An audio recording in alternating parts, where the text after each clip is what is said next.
Hi everybody, this is the audio to accompany my newsletter around what drives you this week.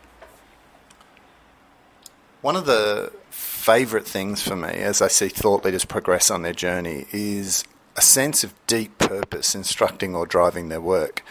And when this happens, the thought leader is aligning what they know, what they do, and who they are to great effect. But they don't always start out knowing what this sense of purpose is exactly. So often we have an abstract feeling of what we're meant to do, but no real clear picture of how to bring that into focus and make it part of our work. And there seems to be this tipping point, and over a few decades watching people, it seems to occur at around about Blue Belt, which is like 40,000 a month or close to 500,000 a year. And I know it's not about the money, but that seems to be when it happens. And the thought leader goes from putting work out into the world to knowing why their work matters in the world. And not surprisingly, that when this moment occurs, it sees a shift in value perception, both internal and external. The shifts externally in the market and how they perceive you, but it's also deep within yourself and your relationship to your work. And this is where you can do some work on focusing your deep aspiration, to explore deeply why your work matters in the world. And to do this is commercially smart. When you align your work with service and joy, you also start to see an escalation in the commercial benefits.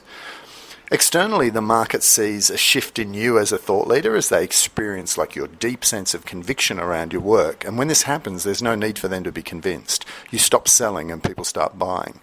When the shift occurs internally, the thought leader starts to deepen their work and it takes on a transpersonal nature. It's as if there's a shift from the work serving you to you serving the work. It stops being transactional and starts to become transformational. And as a result, you become a custodian of the work.